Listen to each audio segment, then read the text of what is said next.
महात्मा फुले कृषी विद्यापीठ, कृषी विज्ञान केंद्र, बाजरा संशोधन केंद्र, कृषी महाविद्यालय, आत्मा धुळे कृषी तंत्र विद्यालय यांच्या संयुक्त विद्यमानाने पौष्टिक तृणधान्य शेतकरी मेळावा संपन्न। याबाबत अधिक वृत्त असे की कृषी केंद्र पारोळा रोड धुळे या ठिकाणी आज दिनांक 6 ऑक्टोबर 2023 रोजी सकाळी 10 वाजता पौष्टिक तृणधान्य शेतकरी मेळावा घेण्यात आला। यावेळेस सुरुवातीला संपूर्ण कृषी केंद्राच्या परिसरात शिवार फेरी काढण्यात आली। त्यानंतर या ठिकाणी प्रशिक्षण कृषी केंद्र विज्ञान केंद्र या ठिकाणी पौष्टिक तृणधान्य प्रयोगशाळेला भेट देण्यात आली। तदनंतर कार्यक्रमास सुरुवात झाली। या कार्यक्रमाच्या सुरुवातीस क्रांतीसूर्य महात्मा फुले यांच्या प्रतिमेचे पूजन करण्यात आले। तदनंतर कार्यक्रम समन्वयक डॉक्टर दिनेश नांद्रे यांनी प्रास्ताविक केले। त्यानंतर या ठिकाणी कापूस उत्पादनासाठी श्री दादा लाड तंत्रज्ञान विषयी जगदीश कातेपुरी यांनी मार्गदर्शन केले।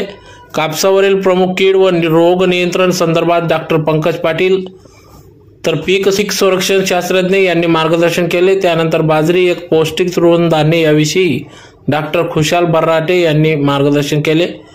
पौष्टिक तृणधान्याच्या आहारातील महत्त्वाविषयी कृषी अभियांत्रिकी शास्त्रज्ञ श्रीमती अमृता राऊत यांनी मार्गदर्शन केले।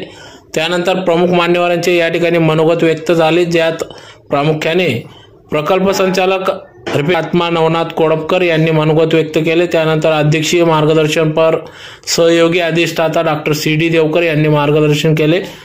तर कार्यक्रम उद्घाटनपर मार्गदर्शन म्हणून महात्मा फुले कृषी विद्यापीठ राहुरी विस्तार शिक्षण संचालक डॉक्टर सी.डी.एस. पाटील यांनी केले। तर या कार्यक्रमाचे सूत्रसंचालन डॉक्टर धनराज चौधरी यांनी केले। आभार प्रदर्शन डॉक्टर आतिश पाटील यांनी मानले। तर कार्यक्रमाप्रसंगी या ठिकाणी कार्यक्रमाच्या नोंदणीसाठी स्वप्नाली कवटे, बाळू ए वाघ यांचे सहकार्य लाभले। तर कार्यक्रमाप्रसंगी मोठ्या संख्येने धुळे जिल्ह्यातील शेतकरी वर्ग उपस्थित होता।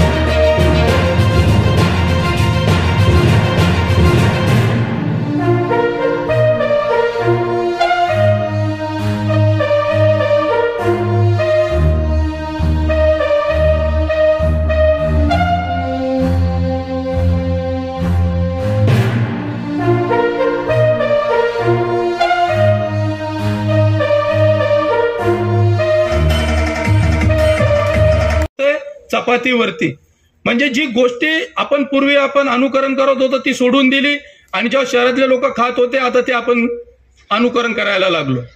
नागलीचा जर विचार केला मित्रांनो, नागलीमध्ये आज आपल्या भागात धुळे जिल्ह्यात जर कोणी विचारलं तर धुळे जिल्ह्यात नागलीचा जो काही पापड आहे तो सर्वत्र फेमस आहे। कुठेही बघा, आपल्या भागात असो किंवा मुंबईत असो किंवा महाराष्ट्रात असो, नागलीचा पापड हा सर्वीकडे मूल्यवर्धित जे काही पदार्थ आहेत नागलीपासून तर ते मोठ्या प्रमाणात बनवले जात असतात आणि नागलीच्या पापडला एक चांगली ओळख आहे। आपल्या धुळे जिल्ह्याचा जर आपण विचार केला, सगळ्यात जास्त जर आपण बघितलं मित्रांनो, नागली ही जी काही पिकवली जाते सगळ्यात जास्त मोठ्या प्रमाणात कोल्हापूर जिल्ह्यात पिकवली जाते। मागच्या वर्षी जर आपण विचार केला तर जवळजवळ 20,000 हेक्टर क्षेत्र कोल्हापुरात होतं। 2 नंबर लागतो नाशिकचा, 3 नंबर आहे पालघर आणि 4 नंबर जो काही लागत असतो सर्वसाधारणपणे मग आपले जे काय आहे धुळे आहे, त्याच्यानंतर नगरचा काही पार्ट आहे, कोकणात मोठ्या रत्नागिरीमध्ये पण मोठ्या प्रमाणात आपलं नागलीचं जे काही उत्पन्न घेतलं जात असतं।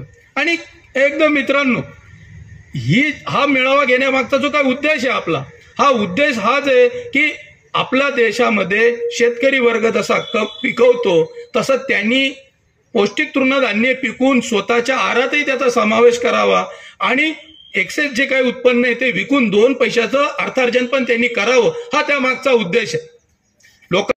महात्मा फुले कृषी विद्यापीठाचा हा जो विभाग आहे, या विभागात अंतर्गत येणारे सर्व कार्यालयाबरोबरच आत्मा कार्यालय असेल किंवा कृषी विभाग असेल, या तिघांनी मिळून आपण विविध कार्यक्रम आंतरराष्ट्रीय पौष्टिक तृणधान्य निमित्त यावर्षी राबवले सर। त्याच्यामध्ये रॅली असेल, विविध पाककला स्पर्धा असतील, किंबहुना अवेअरनेस प्रोग्राम जे मेळावे असतील किंवा लेक्चर्स असतील किंवा त्याचे महत्त्व पटवून देणे असतील, असे विविध कार्यक्रम आपण या ठिकाणी धुळे जिल्ह्याच्या 4ही तालुक्यांमध्ये आपण या पौष्टिक तृणधान्याचे निमित्ताने हे वर्ष साजरा करण्यासाठी आपल्या विद्यापीठाने ज्या ज्या सूचना दिल्या त्यानुसार आम्ही या धुळे जिल्ह्यामध्ये या आपल्या विद्यापीठाच्या पूर्ण विभागातर्फे राबवण्यात आल्या। त्याचबरोबर आपला जो पश्चिम पट्टा आहे त्या ठिकाणी मोठ्या प्रमाणात तृणधान्य जे लोप पावत चालले होते ते तृणधान्य मोठ्या प्रमाणात लागवड केली जाते त्यांची चालना मिळावी म्हणून आम्ही वेळोवेळी त्या ठिकाणी जाऊन त्या ठिकाणी अवेअरनेस प्रोग्राम असतील किंवा ट्रेनिंग प्रोग्राम असतील त्याच्या माध्यमातून आम्ही ते क्षेत्र कसं वाढेल त्या दृष्टिकोनातून आम्ही प्रयत्न केला।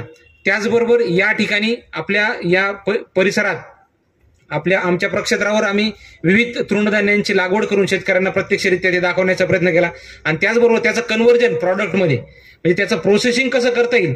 प्रधानमंत्री सूक्ष्म अन्न प्रक्रिया उद्योगाच्या अंतर्गत या मागच्या वर्षी 1 जानेवारीपासून आमच्याकडे 31 मार्चपर्यंत 8 3 दिवसाच्या बॅचेस होत्या, त्याच्यात पूर्ण महिला होत्या सर 30 प्रमाणे। त्याच्यात आम्ही पौष्टिक तृणधान्याचं एक सत्र ठेवलं। त्याचबरोबर ह्या वर्षी आतापर्यंत 7 बॅचेस झालेले आहेत सर।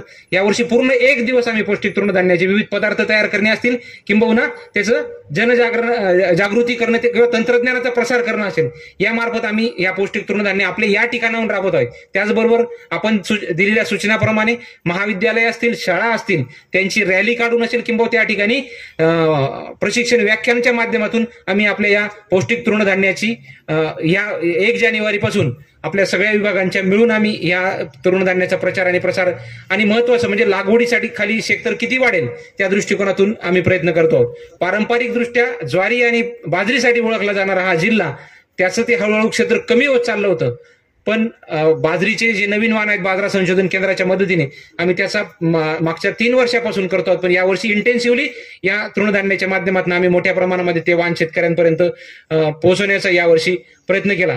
निश्चितपणे यापुढील काळातही आपल्या मार्गदर्शनाखाली ज्या विविध सूचना प्राप्त होतील किंबहुना आंतरराष्ट्रीय पौष्टिक तृणधान्य साजरा करण्यासाठी ज्या पद्धतीने आपल्या विद्यापीठ महात्मा फुले कृषी विद्यापीठाच्या धुळे विभागामार्फत जे विविध कार्यालय आपल्या विद्यापीठाचे त्यामार्फत निश्चित आम्ही यापुढेही प्रयत्न करू। आणि आजच्या या मेळाव्या निमित्त सर आपण प्रात्यक्षिक बघितलीच, त्याचबरोबर बाजरा संशोधन केंद्रावरही बाजरीचे उत्कृष्ट प्रात्यक्षिक होते। आपण या ठिकाणी येण्याच्या आधी सर्व शेतकरी त्या बाजरा संशोधन केंद्रावर त्यांनी त्या ठिकाणी प्रात्यक्षिक बघितले आणि आपल्या प्रयोगशाळेतही सुद्धा आता बाजरापासून नवीन पदार्थ तयार करण्याचे प्रात्यक्षिक आपल्या या प्रयोगशाळेत आज सुद्धा चालू आहे।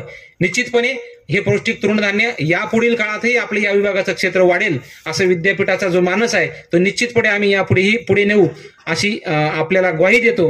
आणि आंतरराष्ट्रीय तृणधान्य वर्षाच्या औचित्याने कृषी विज्ञान केंद्र धुळे आणि कृषी महाविद्यालय धुळे यांच्या संयुक्त विद्यमाने हा आंतरराष्ट्रीय पौष्टिक तृणधान्य दिन साजरा करण्यात येत आहे। आज बदलत्या जीवनशैलीने या सर्व पिकांकडे दुर्लक्ष होत गेलेलं आहे, परंतु आजची परिस्थिती बदललेली आहे आणि आपण पुन्हा एकदा आपले पूर्वज ज्या पिकांवर अवलंबून होते अशा पिकांकडे वळणं आवश्यक आहे। आणि म्हणून ही सर्व पिके जी आहेत ज्वारी असेल, बाजरी असेल, त्यानंतर मिलेट्समध्ये राळा असेल, भगर असेल, बार्टी असेल, तर ह्या सर्व धान्यांना आहाराच्या दृष्टीने अनन्यसाधारण महत्त्व आहे। आणि म्हणून आज शाळा कॉलेजमधली मुलं असतील किंवा आपल्या घरीसुद्धा आपण पाहतो की आपण आपली पूर्वजांची जी काही आहाराची जी शैली होती ती बदललेली आहे आणि आपण गहू आणि इतर फास्ट फूडकडे आपण वळलेलो आहोत। परंतु आज परिस्थिती शेतकऱ्यांच्या दृष्टीने सुद्धा हवामान बदल असेल तर ती सुद्धा या पिकांसाठी अनुकूल आहे आणि ही सर्व पिके ही अगदी म्हणजे दुष्काळ सदृश परिस्थितीसुद्धा तग धरून राहणारी आणि बदलत्या तापमानात सुद्धा तग धरून असणारी पिकं आहेत आणि या पिकांमधनं चांगल्यापैकी उत्पन्नही मिळू शकेल। आणि आहाराच्या दृष्टीनं म्हणाल तर आज नवीन पिढीला ही सर्व म्हणजे पिकाचे जे काही आपण अन्नपदार्थातनं सुद्धा समाविष्ट करणं फार आवश्यक आहे। तर मला असं वाटतं की मला आशा आहे की या कृषी विज्ञान केंद्र धुळे आणि कृषी महाविद्यालय धुळे यांच्या संयुक्त विद्यमानं आयोजित केलेल्या या शेतकरी दिनाचा म्हणजे या मेळाव्याचा शेतकरी अवश्य लाभ घेतील आणि यापुढं शेतकरी या पिकाखालील लागवडीचं क्षेत्र वाढवतील आणि त्यांच्या घरापासूनच ते सुरुवात करतील की या सगळ्या तृणधान्याचा त्यांच्या आहारामध्ये समावेश राहील आणि तसंच ती जागरूकता वाढून आपल्या सर्व जनसामान्यापर्यंत ही मोहीम राबवण्यासाठी महात्मा फुले कृषी विद्यापीठ हा उपक्रम राबवत आहे, तर आपल्या सगळ्यांचा पाठिंबा आणि सगळ्यांना याचा अंगीकार करावा असं मी पुन्हा एकदा बोलतो आणि थांबतो.